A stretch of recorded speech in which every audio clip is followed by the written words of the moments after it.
안녕하세요. 사연 라디오를 틀어놓고 이런저런 일상을 보내고 있는 평범한 여성입니다. 개인적으로 저는 이 채널 이야기가 제일 재밌더라고요. 제 얘기도 한 번쯤 해보고 싶어서 이렇게 사연을 보내게 되었습니다. 남편과 동서의 이야기를 하기 전에 결혼 전 이야기부터 해야 될 것 같아요. 그때 당시 저는 35이 넘도록 결혼을 못하던 이른바 노처녀였습니다. 넌 섹시해서 하룻밤 상대로는 괜찮은데 진지하게 여자친구로는 별로야.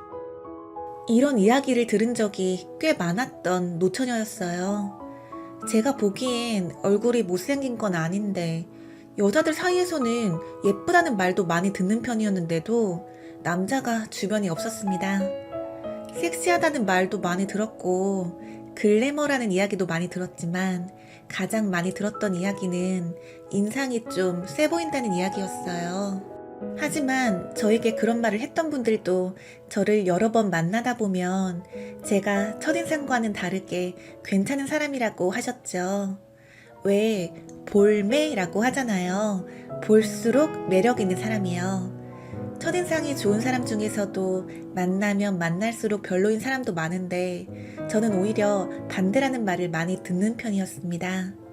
그런데 남자들은 첫인상만 보고 저를 어려워했고 기피했던 거죠.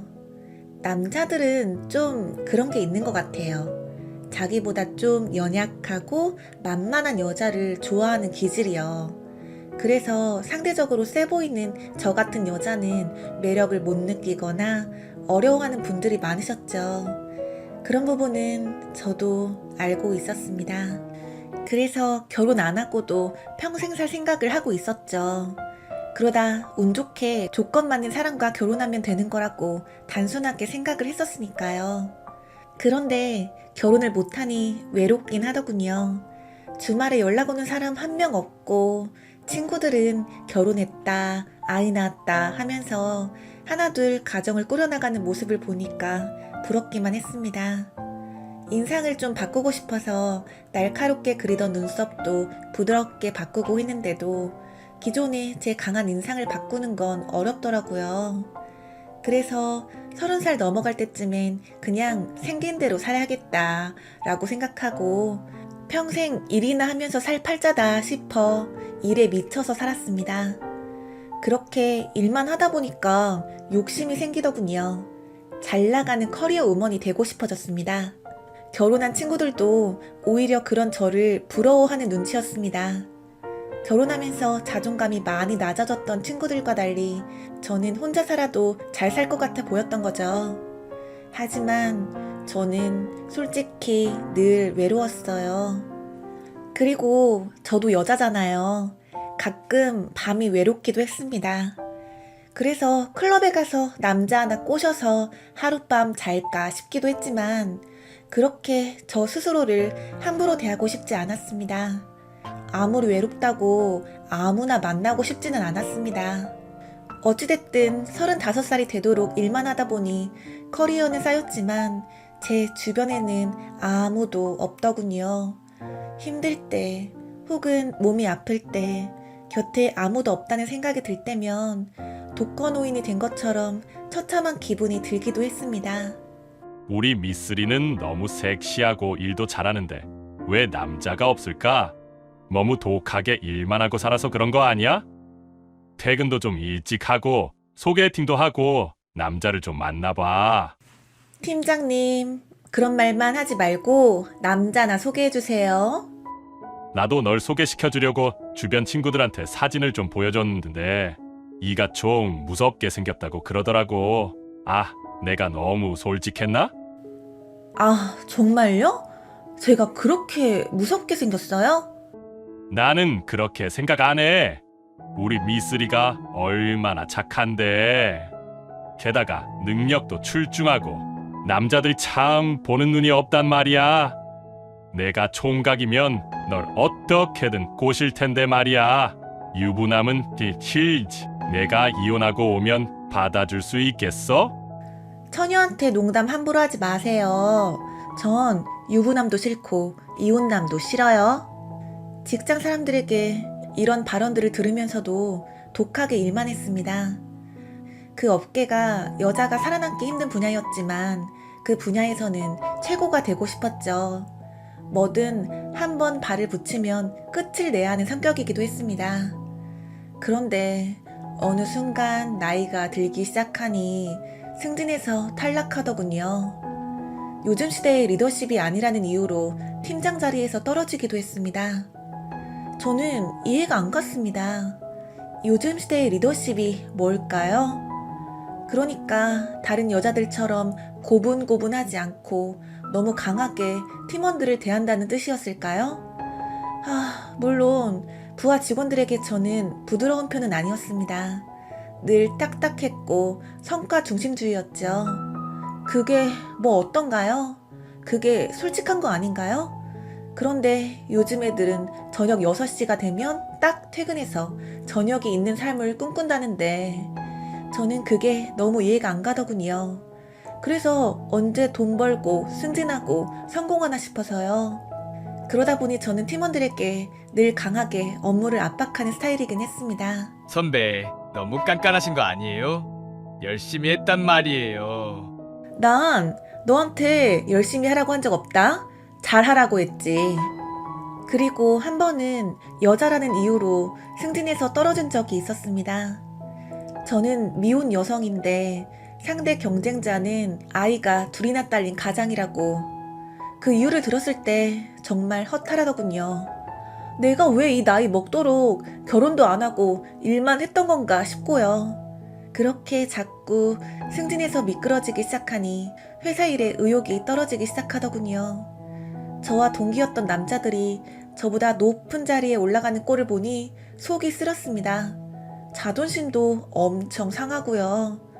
저는 죽으러 일하는데 다른 사람들은 놀면서 일하는 걸 보면 그렇게 또 속이 뒤집히기도 했습니다. 그러다 저는 깨우쳤어요. 제가 너무 여유 없이 살았다는 걸요. 이런 고민을 상담할 친구들도 없었습니다. 전부 결혼을 했거나 돌싱이었죠. 어쩌다 한번 만나도 친구들과 대화가 잘 안 통했습니다. 이제 완전 관심사가 달랐죠.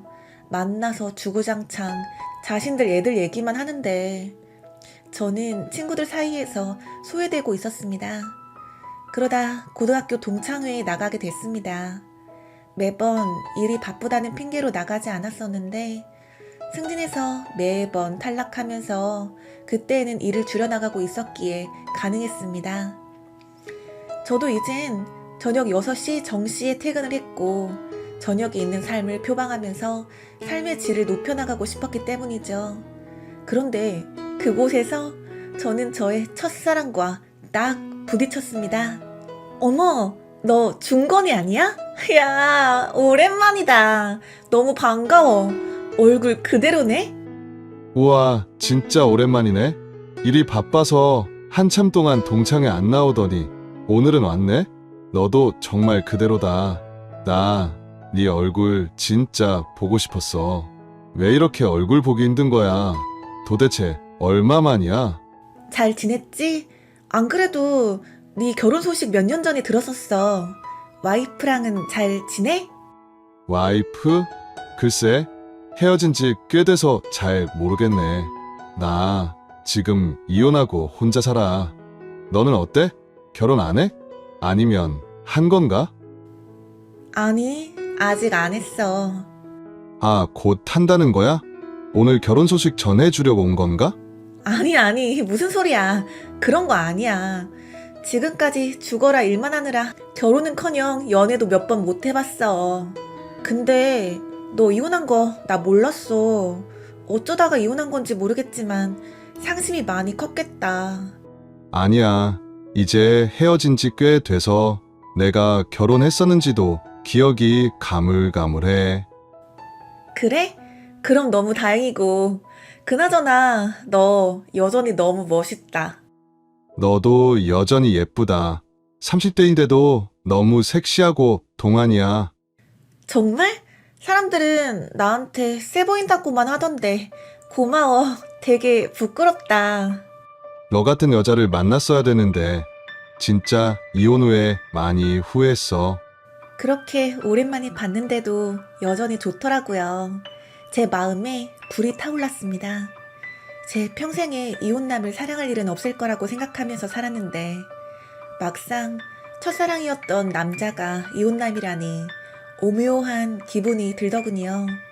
왜냐면 내가 아닌 다른 여자와 열렬히 사랑했기 때문에 결혼도 했을 거란 생각이 들었으니까요. 얼굴도 한 번 못 본 그 여자에게 질투가 느껴졌습니다. 너 전 와이프 사랑했어? 이런 쓸데없는 이야기를 물어보기도 했습니다. 그저 씩 웃더라고요. 그래도 좋았습니다. 옛날 기억도 새록새록 나면서 새로웠죠. 그렇게 반가운 마음에 서로 한 잔, 두 잔 술을 마시다 보니 중간에 필름이 끊겨버리고 말았습니다. 다음날 아침에 일어나 보니 맙소사 모텔방이었죠. 어머, 이게 뭐야? 내 속옷 어딨지? 어? 우리가 왜 여기에 있지? 제 첫사랑은 이렇게 말하며 두 눈을 동그랗게 뜨고 저를 쳐다보더군요. 그 모습마저도 귀엽다는 생각이 그 당황했던 순간조차 들더라고요. 야, 보지 마. 너 눈 감아? 아, 알겠어. 그나저나 너 몸매 되게 예쁘다. 저는 뭐가 어떻게 된 건지 정말 기억이 하나도 안 났어요. 그렇게 그날은 어색하게 마무리를 하고 집으로 돌아갔습니다. 그런데 다음날부터 이상하게 그 남자만 떠오르더군요. 한 번도 그렇게 남자 때문에 긴장한 적이 없었는데 하루 종일 핸드폰 앞에서 연락을 기다리게 되더군요. 잠자리까지 가졌는데 이제 와서 나 몰라라 하게 되면 어쩌나 하는 걱정도 됐습니다. 잠자리 한 번 했다고 사귀는 거냐고 물어보기도 애매하고 민망하고 그쪽에서는 대수롭지 않게 여길까봐 전화기를 붙들었다가 놓았다가를 반복해야 했죠. 그러다 더 이상 기다리기 힘들어서 제가 먼저 전화를 하고야 말았습니다. 안 그래도 먼저 연락하려고 했는데 어젠 잘 들어갔어? 준건아, 넌 잘 들어갔어? 술 많이 마셨는데 괜찮고? 좀 머리가 아프네.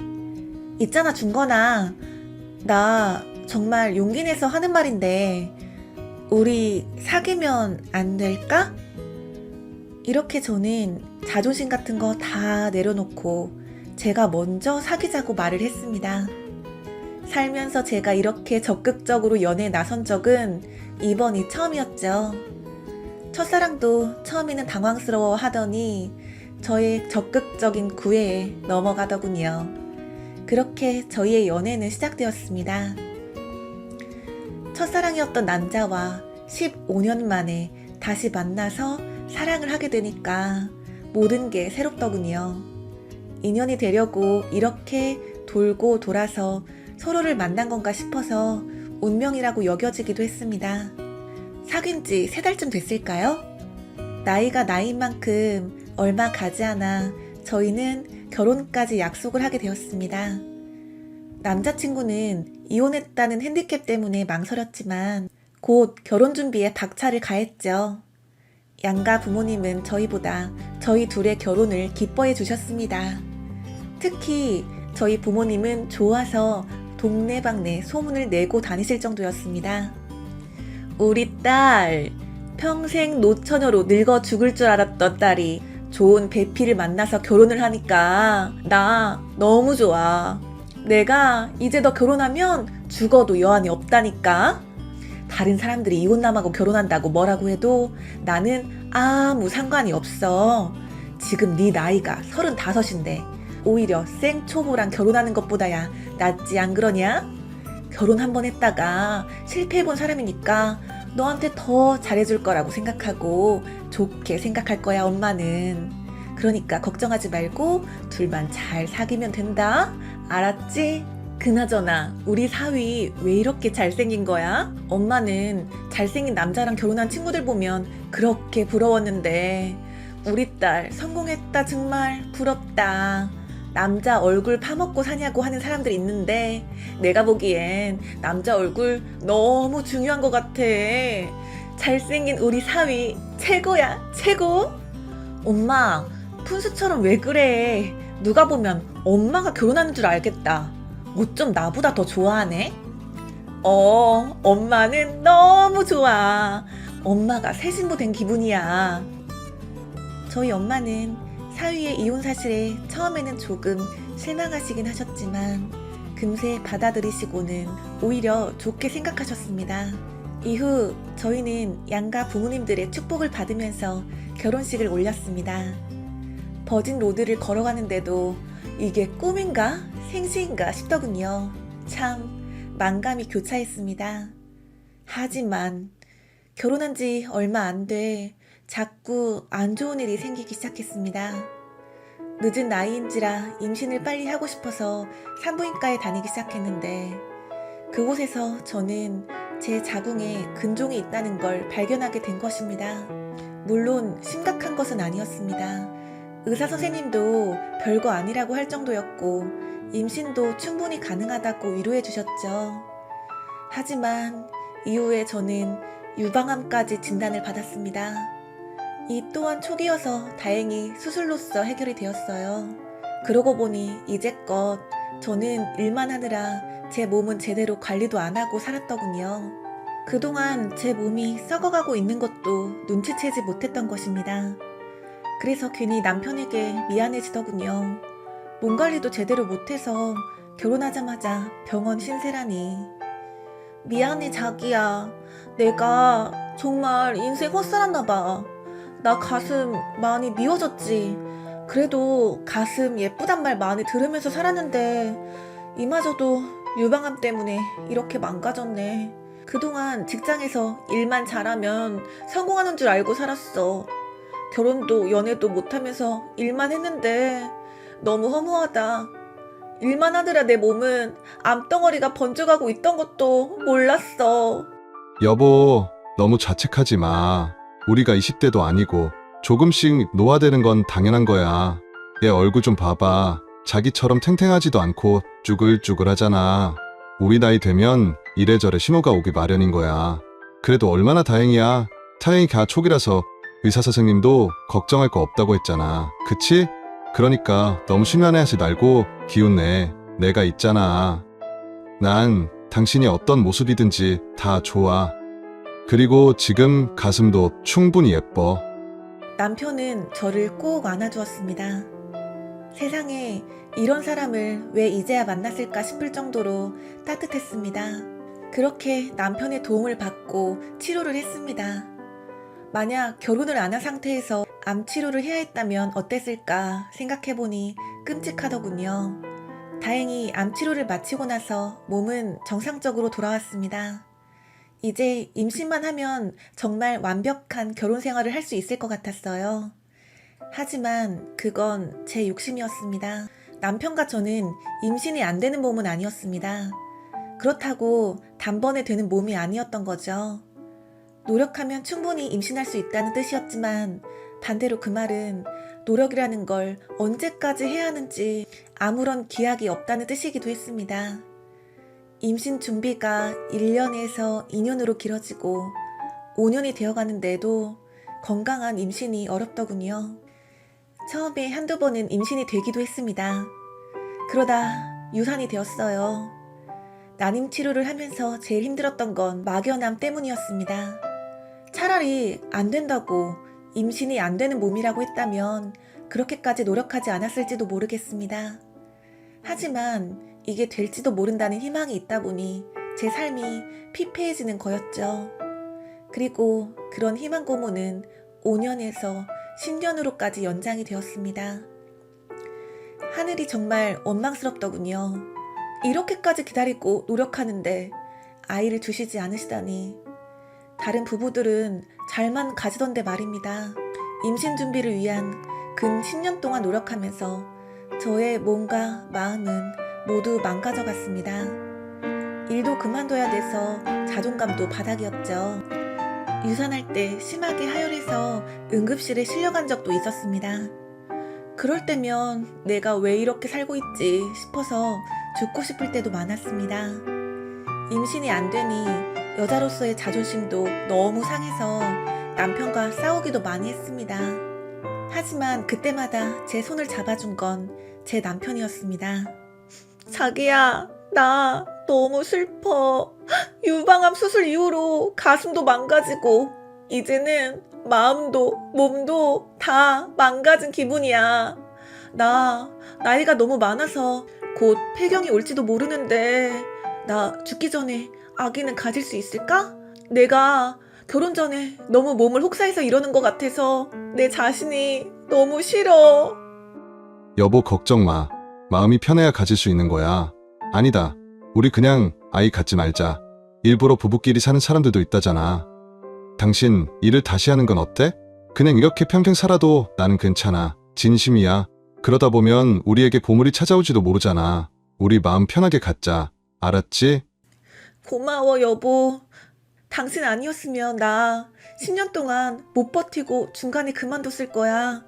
당신 말대로 우리끼리라도 잘 살면 되지 뭐. 그치? 나도 마음 편히 가지려고 노력할 거야. 그렇게 말해줘서 고마워.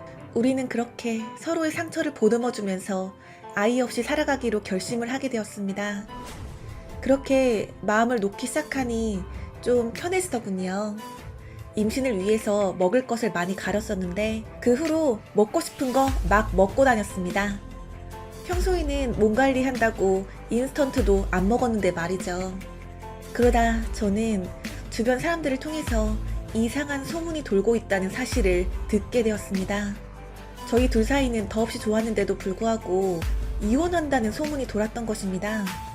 저는 그런 소문이 난다는 게 너무 자존심이 상했습니다. 아이가 없다고 이혼한다는 소문이 돌다니. 소문의 근원지가 어딘지 밝혀낼 수가 없으니까 더 답답하더군요. 우리는 떳떳하니까 아무런 불화가 없으니까 평소처럼 지냈습니다. 괜히 사람들 앞에 나서서 우리 이혼 안 한다고 뜬금없이 말하고 다닐 수도 없는 노릇이었습니다.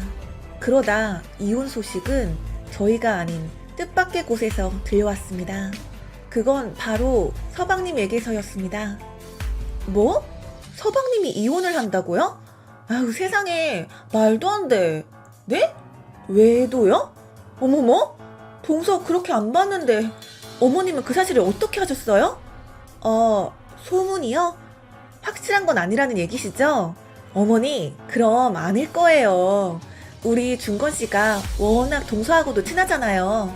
제가 한번 물어볼게요. 이렇게 말을 했지만 시어머니와 대화를 하고 나서 저는 충격을 받았습니다. 동서가 외도를 했다는 그 말에 느낌이 싸했던 것입니다. 왜냐면 동서와 남편이 유난히 친했기 때문이었습니다. 어떨 땐 친동생인 서방님보다 동서랑 더 가까워 보일 때가 있어서 제가 질투를 하기도 했었죠. 그런데 이혼이라니. 설마 불륜의 상대가 제 남편은 아니겠죠? 저는 시어머니와 통화를 하는 내내 머리가 아팠습니다. 임신을 준비하느라 그동안 남편과 잠자리도 때에 맞춰서 해야 됐고 그런 게 은근 예민해졌었죠. 그래서 배란일이 아닐 땐 남편이 옆에 오면 밀어내곤 했었습니다. 자기야, 저리 가. 나 매번 아기 가지려고 잠자리 하다 보니까 잠자리가 좋지가 않아. 그냥 혼자 해결하면 안 돼?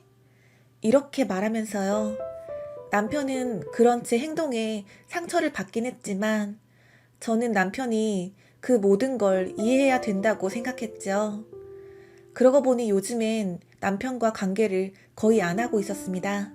그 순간 제 머릿속에는 아기를 그냥 낳지 말자고 남편이 말했던 게 번쩍 하고 떠오르더군요. 세상에, 이게 다 연결이 된 건가 싶기도 하고 말이죠. 그런데 이런 의심은 점점 커져만 갔습니다. 바로 서방님이 제게 전화를 걸어왔기 때문이었습니다. 형수님, 저희 엄마 전화 받으셨어요? 놀라셨겠네요. 제가 오해를 하고 있을 수도 있는데 아내한테 남자가 있는 것 같아요. 너무 어이없고 화가 나지만 그래서 이혼하려고 하고 있고요. 서방님, 정말 이혼하시려고 그러시는 거예요? 애 없는 우리도 살고 있는데 조카는 어떡하고 그런 모진 결정을 하셨어요. 아휴, 참 속상하네. 근데 저 뭐 하나 물어봐도 돼요? 동서의 외도 상대가 누군지 궁금해서요. 그건 저도 모르겠지만 씹히는 사람이 있긴 있어요. 지금 아내는 절대 그런 사람이 아니라고 잡아떼고 있어서요. 근데 모텔 갔으면 다 된 거 아니에요? 내가 정말 이런 말까지 형수님한테 털어놓다니 아시잖아요. 부부라는 게 신뢰 깨지면 끝이라는 거. 암튼 그렇게 됐습니다. 그렇게 마음이 찝찝한 상태에서 서방님과 통화는 끝을 냈습니다. 정말 동서의 외도 상대가 남편은 아닐 거라고 제발 아니기를 바랐지만 저도 모르게 손이 벌벌 떨리는 건 숨길 수가 없었습니다. 그런데 그날 밤 남편이 집에 들어왔는데 표정이 엄청 안 좋더군요. 옆에서 말을 걸 수가 없을 정도로 차가워져 있었습니다. 분명 무슨 일이 있는 게 틀림없었죠. 하지만 물어볼 수는 없었습니다. 시어머니도 서방님도 절대 남편한테는 말하지 말라고 당부했었기 때문입니다. 그러고 보니 그 이유가 다 있는 걸까? 그날 밤 저는 아무런 티를 내지 않았습니다.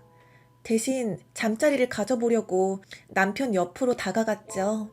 그런데 역시나 남편이 저를 거부했습니다. 순간적으로 느낌이 쎄했습니다. 항상 다정다감하기만 했고 늘 먼저 다가와 주었던 남편이었는데 거부를 하다니. 그날 밤 잠을 자는데 오만 가지 생각이 들더군요. 이상한 상상이 들어서 미칠 것 같았습니다. 이제 제가 여자로서 매력이 없는 건가 싶어 우울해지기도 했죠.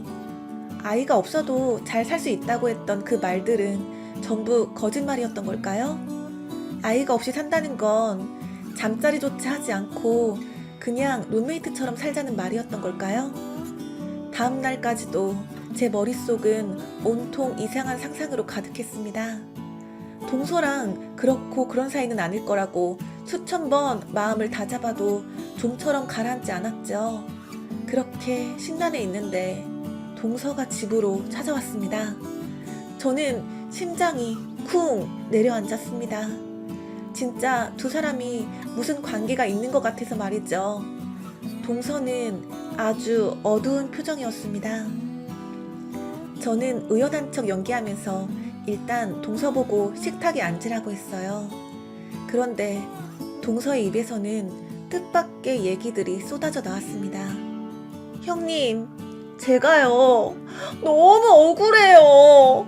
내가 글쎄 외도를 했다고 몰아가잖아요. 외도라니 말도 안 돼요. 제가 제 동료 대신에 모텔방을 예약해준 게 전부라니까요. 그리고 저는 그 사람하고 아무 관계도 아니에요. 사실 남편하고 의리로 사는 건 맞아요. 저희 지금 애정도 별로 없다고요. 그래도 저는 애들 때문이라도 이혼 안 할 거예요. 제가 왜 이혼해요? 형님이 중간에서 말 좀 잘 해주세요. 동서, 진짜지? 외도한 거 아니지? 아, 나도 어머니한테 그 말 듣고 얼마나 놀랐는지 몰라. 세상에. 동서가 무슨 외도야. 그렇게 둘이서 얘기를 하고 있는데 때마침 남편하고 서방님이 저희 집으로 들어왔습니다. 서방님은 집안에 동서가 있는 걸 보고는 깜짝 놀라더군요. 아마도 둘이 얘기도 안 하고 사는 것 같았습니다. 하긴 이혼한다 만다 하는 사이인데 어디 간다고 말하고 다니겠습니까? 그래서 오히려 잘 된 것 같았습니다. 넷이 모였으니 허심탄회하게 말을 해보면 좋을 것 같았죠. 서방님, 잘 오셨어요. 여기 앉아봐요. 내가 방금 동서한테 얘기 들어봤는데 오해예요. 글쎄 동서가 그럴 리가 없잖아. 무슨 남자가 있다고 그래요. 서방님이 단단히 오해했나 봐요. 그러니까 기분 풀고 둘이 화해해요. 알겠죠? 아니요, 오해라뇨. 제가 그 모텔로 들어가는 CCTV도 다 확인했는데 뭐 예약만 대신 해줬다면서 왜 거길 들어가는데요? 참 그 낮 시간에 둘이 거길 가서 뭐 하겠어요? 안 그래요, 형수님? 이거 봐봐요. 여기 제가 저장도 해놨어요. 낮에 모텔로 들어가는 걸 직접 보셨다는 말씀이시죠? 동서, 사실이야? 말해봐. 아니에요. 여보, 그거 나 아니라고. 그날 나 그 시간에 회사에 있었어. 그 여자는 다른 여자야. 내가 정말 이건 끝까지 말 안 하려고 했는데, 어쩔 수 없이 해야겠네. 그러니까 그 남자 직원이 외도 중이었다고. 내가 아니라 다른 여자랑. 알겠어? CCTV 자세히 보면 내가 신은 구두 아니라니까? 옷은 회사 유니폼이니까 똑같고 머리 스타일도 비슷해 보이겠지만 봐봐. 구두가 다를 거라고. 난 가방도 평소에 안 가지고 다니는데 그 여자는 어깨에 가방도 있었잖아. 나 그런 가방 있는 거 봤어? 나도 지금 이 일에 얽혀서 미칠 것 같다고. 동서는 무척이나 억울하다는 듯 모든 걸 털어놨습니다. 자신도 그 회사 직원이 불륜에 엮여서 그 부인한테 협박도 받았다고요. 근데 더 충격적인 건 그 불륜을 저지른 상대 여자가 자기가 아니라고 우기고 있다는 것이었습니다. 그래서 이렇게 일이 꼬인 거였죠. 당사자인 남자는 회사를 그만두고 연락도 안 됐고요. 하긴 동서가 다니는 직장은 유니폼을 입고 일하는 곳이어서 대부분 스타일도 비슷비슷했습니다. 그래서 CCTV를 보면 이 사람이 저 사람처럼 보여서 오해할 수 있는 여지가 충분했지요. 그렇게 얘기를 하다 보니 정말 동서의 얘기는 일리가 있어 보였습니다. 그리고 그동안 오해했던 서방님의 입장도 충분히 이해가 갔고요. 그렇게 서로의 입장이 팽팽히 맞서는 사이에도 저는 점점 기분이 좋아지고 있었습니다. 왜냐면 동서의 불륜 상대가 저희 남편이 아니었기 때문이었죠. 저는 그동안 혼자서 뻘짓을 한 것 같아서 괜히 웃음이 났습니다. 그날 밤 넷은 술을 진탕 마신 탓에 서방님네 부부는 집으로 돌아가지 못하고 저희 집에서 자고 가기로 했습니다. 이혼하겠다는 부부가 한 방에 같이 있는 게 웃기기는 했지만 저러다 정이 들면 좋겠다는 생각이 컸습니다. 저희도 안방으로 들어갔죠. 옆방에서는 서방님이 코 고는 소리가 미세하게 들려왔습니다. 그런데 그날 술을 마셔서 그런지 아니면 옆방에 누가 있다는 생각이 들어서 그런지 남편이 제 품으로 쓱 들어오는 거예요. 여보, 뭐해? 옆방에 서방님하고 동서 있잖아. 지금 뭐 하는 거야? 에이, 뭐, 어때? 둘 다 술에 골아 떨어져서 우리가 뭐 하고 있는지 신경도 안 쓸걸? 괜찮아. 그리고 설령 쟤들이 눈치를 챈다고 해도 뭐 어때? 우리 부부인데. 처음엔 너무 놀랐어요. 사실 저는 지금까지 관계를 그냥 숙제처럼만 생각해 왔었거든요.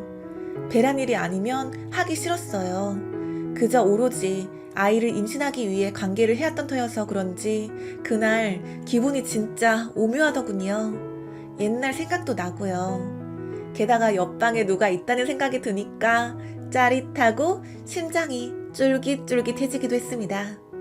그렇게 그날 거사를 치렀습니다. 서방님이 코 고는 소리는 중간에 끊기지도 않더군요. 그리곤 한 달이 지났을까요? 놀라운 소식이 기다리고 있었습니다. 산부인과에 정기검진을 갔는데 그토록 기다리던 임신 사실을 알게 된 것입니다. 그동안 얼마나 기다렸는데, 정말 임신을 포기하고 아이 없이 우리끼리 잘 살아보자고 했는데 아이가 이렇게 찾아오다니.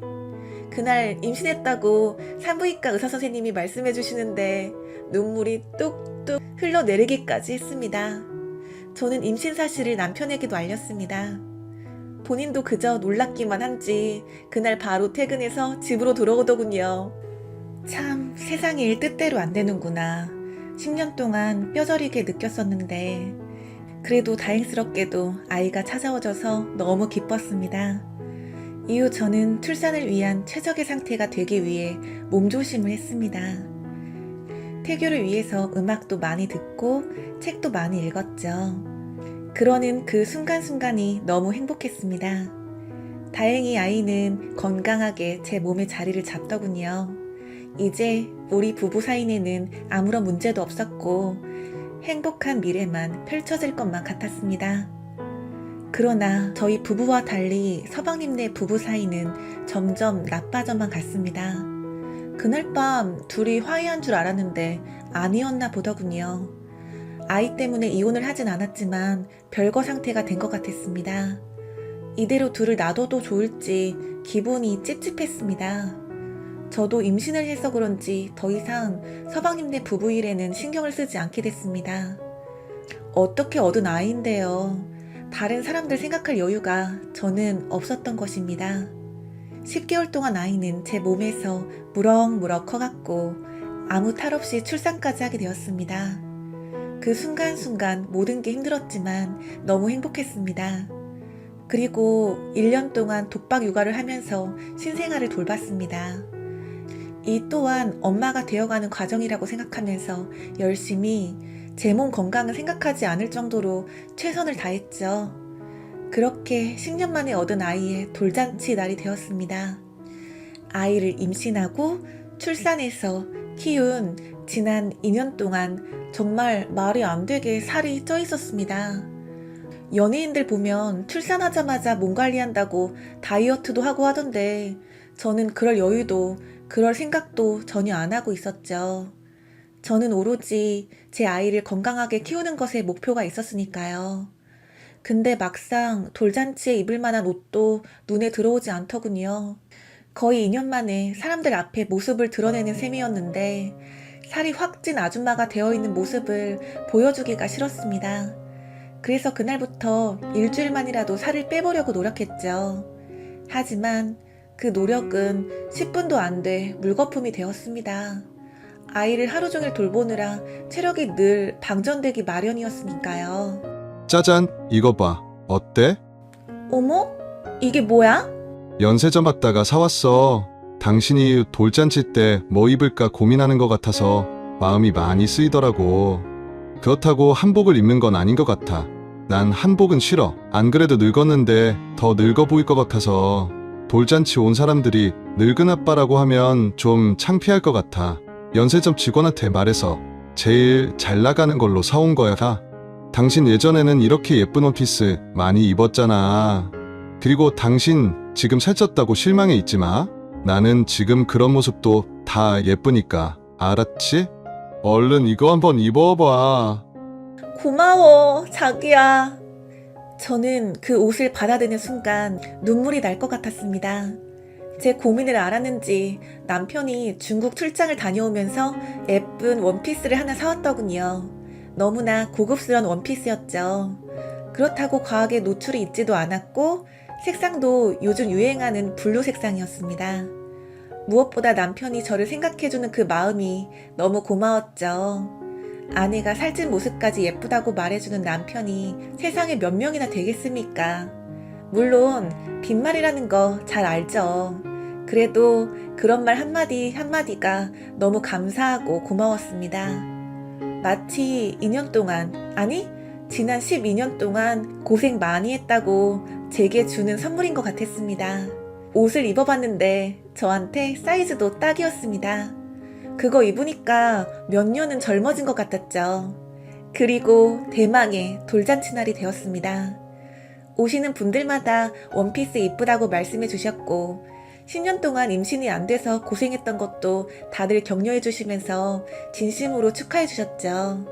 그런데 그렇게 좋은 일만 있어야 하는 그날 충격적인 일이 벌어지고 말았습니다. 지금도 그때를 떠올리면 손이 땀이 날 정도죠. 그날 행사장 입구에서 웃으면서 손님을 맞이하고 있는데 동서가 글쎄 저랑 똑같은 옷을 입고 나타난 것입니다. 어머, 세상에? 저게 다 뭐야? 둘이 완전 똑같잖아? 뭐야, 애엄마가 둘인가? 아니면 이게 다 뭐야? 사람들이 동서랑 저를 번갈아 보면서 수군대더군요. 순간적으로 심장이 쿵 내려앉았습니다. 너무 당황해서 얼음이 되고 말았죠. 동서도 너무 놀라서 입을 다물지 못했고요. 이게 다 어떻게 된 일인지 심장이 벌렁벌렁 뛰었습니다. 이렇게 좋은 날 잔치를 망치려고 온 걸까요? 자존심이 상했던 건 그뿐만이 아니었습니다. 심지어 동서는 저보다 훨씬 날씬했고 어렸기 때문에 저보다 몇 배는 더 예뻐 보였다는 것입니다. 그런데 그 상황에서 동서가 웃으면서 저를 쳐다보더군요. 순간 온몸에 소름이 돋았습니다. 사람들이 다 쳐다보는데 동서가 제게 다가왔습니다. 이게 무슨 망신인지, 이게 다 무슨 일인지, 저는 그렇게 서 있는 그 짧은 순간에 5만 가지 생각이 들었습니다. 그 중에서 제일 두려웠던 건 동서랑 남편의 이상한 관계였습니다. 동서는 사람들에게 웃어 보이다가 제 손을 잡고 저를 화장실로 데려갔습니다. 그리고 본인도 어이가 없다는 듯이 의문의 사진을 한 장 보여주더군요. 그건 바로 보정속옷 사진이었습니다. 그런데 저는 그 사진을 보자마자 다리에 힘이 풀려서 주저앉고 말았습니다. 그 사진 속 속옷도 제 남편이 저에게 사다 준 속옷과 똑같은 것이었기 때문이었습니다. 몸매 때문에 고민이 많은 저를 보면서 창피함을 무릅쓰고 보정 속옷까지 사왔다고 했는데 어쩜 동서한테 똑같은 속옷이 있다니요. 저는 순간적으로 감정을 참지 못하고 동서의 뺨을 후려쳤습니다. 동서, 그래. 그동안 내 남편이랑 놀아나니까 좋았어? 뭐 회사 사람하고 불륜? 솔직히 말해봐. 우리 남편하고 놀아났던 거야? 세상에. 이런 뒤통수가 아무리 그래도 그렇지 어떻게 가족끼리 불륜을 저질러? 어?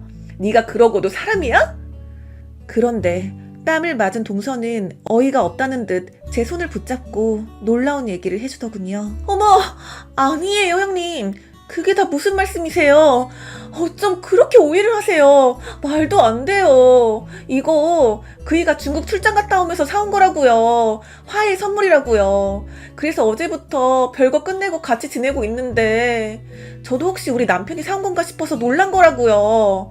그런데 도대체 형님은 그 옷을 누가 사준 거예요? 우리 남편이에요? 뭐? 이거 우리 남편이 중국 출장 갔다 오면서 사온 건데 말도 안 돼. 이게 다 어떻게 된 거지? 미안해 동서. 내가 오해했네. 저는 가슴을 쓸어내었습니다. 어찌됐든 남편이 사다 준 건 아니어서 다행이었죠. 그 말이 끝나기 무섭게 동서도 오해를 풀었고 시간이 없다면서 몸을 일으키더군요. 아, 형님, 우리 이럴 시간 없어요. 어찌됐든 오늘은 형님이 주인공이니까 제가 얼른 집에 가서 옷 갈아입고 올게요. 그렇게 동서는 뒷문으로 나갔습니다. 집에 가서 얼른 갈아입고 온다고 하니 그래도 안심이 되더군요. 그리곤 저는 남편과 서방님에게 가서 이게 다 어떻게 된 일인지 물었습니다. 그런데 정말 어이가 없더군요. 둘 다 아주 단순했습니다. 알고 봤더니 중국 면세점에 갔다가 둘 다 직원이 골라준 옷을 그냥 덥석 사고 왔다는 것입니다. 둘이 같이 간 중국 출장도 아니었는데 어쩜 형제가 취향도 비슷하고 직원이 골라준 거 사들고 오는 것도 그렇게 똑같은지 정말 기가 막힌 우연이었죠. 생각해보면 이런 일들은 일상에서도 종종 벌어지곤 하죠. 모임에 갔다가 나랑 똑같은 옷을 입고 온 친구를 보면 그날 기분을 망치기도 하니까요. 유행하는 옷들이 비슷비슷하다 보니 벌어지는 일이었습니다. 그런데 그 면세점 직원도 대단하죠? 어쩜 보정 속옷까지 똑같은 걸 매번 골라주는 걸까요? 색깔이라도 좀 번갈아 가면서 골라주지. 아유 참. 그날 돌잔치를 하면서 서방님네 부부와 저희 부부는 이 얘기를 하면서 넷이서 한바탕 웃었답니다. 그날 이후 저희 넷은 좀 특별한 옷들을 입고 다니기 시작했습니다. 트라우마 아닌 트라우마 때문에 저희끼리 약속을 한 것인데요. 집안 행사 때나 모임이 있을 때면 혹시나 옷이 겹칠까봐 드레스 코드까지 준비해서 만나기 시작한 것입니다. 전날에는 미리 옷 사진도 찍어서 올려놓고요. 이게 은근 재밌더군요. 연예인들도 TV 출연할 때 드레스 코드 정해서 나오잖아요. 그래서 저희도 따라해보자고 시작하게 된 거죠. 한 번은 저희들끼리 고등학교 교복도 입고 만났습니다. 물론 집안에서 만날 때 해본 거였는데 서로 깔깔거리면서 얼마나 웃었는지 모릅니다. 명절 땐 양반 한복, 노비 한복 정해서 만난 적도 있었습니다. 그걸 보고 저희 부모님들이 얼마나 배꼽 잡고 웃으셨는지 모릅니다. 그래서 저희 집은 명절 때마다 패션쇼 아닌 패션쇼를 하는 코믹한 가족이 되어가고 있죠.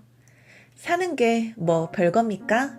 이렇게 사소한 행복으로 하나씩 채워가는 게 우리네 인생 아니겠습니까? 이런 분위기 덕분인지 동선의 부부도 더 이상 싸우지 않고 잘 살고 있어요. 그리고 저희 아이도 유쾌한 개구쟁이로 건강하게 잘 커나가고 있답니다. 혹시 이 방송을 들으시는 분들 중에 가족끼리 만나면 싸우긴 하고 삭막하다 싶으시면 저희 가족처럼 드레스 코드 정해서 만나는 걸 추천드립니다. 그럼 옷 때문이라도 한 번 더 웃게 되니까요. 사연 들어주셔서 감사합니다.